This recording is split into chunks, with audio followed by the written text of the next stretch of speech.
مساء الفل والنور والهنا عليكم، يا رب تكونوا كلكم بألف خير. اللهم صل وسلم وبارك على سيدنا محمد وعلى آله وصحبه وسلم عليه الصلاة والسلام. النهارده رجعت لكم بفيديو جديد، يا رب ان شاء الله يعجبكم. وتقريبا كده هيكون اخر فيديو، لان انا هعرض القناة بتاعتي على للبيع، يعني لاني انا احتمال كبير قوي ممكن انزل فيديوهات لان مفيش اصلا تفاعل عليها، فممكن ان انا اصلا يعني اعرضها للبيع وما كملش عليها تاني. انا طلعت الاركوبال من النيش وغسلته، لانه كان يعني حتى لما بيتغسل بحس كده ان هو فيه زي سمنه فبتلزق فيه. انا غسلته، هو تعبني شويه عن الصيني لما جيت اغسله، بس خليته بيبرق كده زي ما انتوا شايفين. انا بغسل واصفي. عملت بقى بعد ما الصفى خالص ونشفته وعبيته كده زي الصيني بالظبط، بس انا ما صورتش المقطع بتاعي لما عبيته اللي هو الاركوبال. بس بقيت احط كده يعني زي قماش كده، قماش خفيف عليه ما بين كل واحده. وبعد كده بقى دخلت اعمل لهم الغدا، عملت لهم رز بسمتي، طعمه كان تحفه، طعمه رهيب والله العظيم. عملته بطريقه جميله قوي. وهبدا بقى ان انا اغرف لهم كده.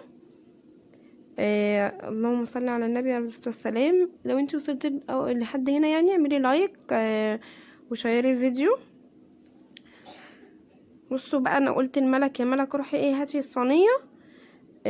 وقبل لما راحت جابت الصينيه لسه بتحطها في الارض، راحت اتكسرت، اتفلقت نصين. زعلت قوي عليها، مش عارفه اليومين دول حاجات كتير قوي عماله تتكسر وحاجات كتير عماله اخسر فيها. حتى يعني ما اجي مثلا حاجه اتبقت من الشقه التانية وجيت ارجعها بلاقي نفسي خسرت فيها الضعف. فبزعل قوي والله العظيم من حاجه من الخساره دي، لاني انا في عرض كل مليم بجد. فالحمد لله على كل حال. بصوا، لو انتوا عايزين نعمل لكم الرز دوت اعمله، بس انا بصراحه يعني مش عارفه هكمل في القناه ولا مش هكمل، لاني مفيش اصلا تفاعل عليها خالص ومفيش مشاهدات وما بقبضش منها خالص.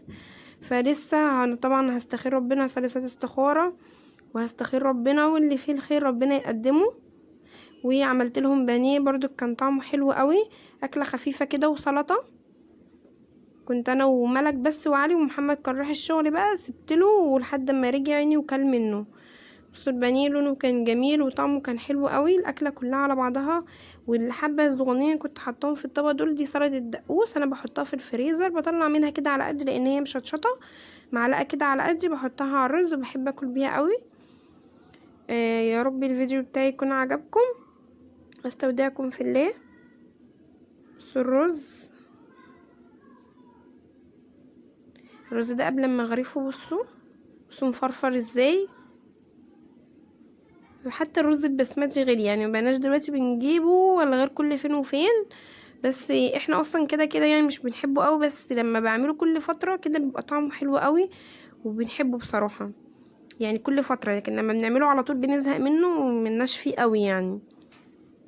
ودي السلطه البلدي، جزر مبشور اهي بقى. سلطه الدقوس انا بعملها مره واحده بس واشيل منها في الفريزر، بطلع منها بقى ايه كل مثلا باجي اعمل رز بسمتي وبانيه وفراخ مشويه بقى. بصوا اهي الصينيه، ملك لسه كانت بتحط الصينيه في الارض راحت اتكسرت، زعلت طبعا عليها، بس الحمد لله على كل حال. وبكده الفيديو بتاعنا يكون خلص. باي باي.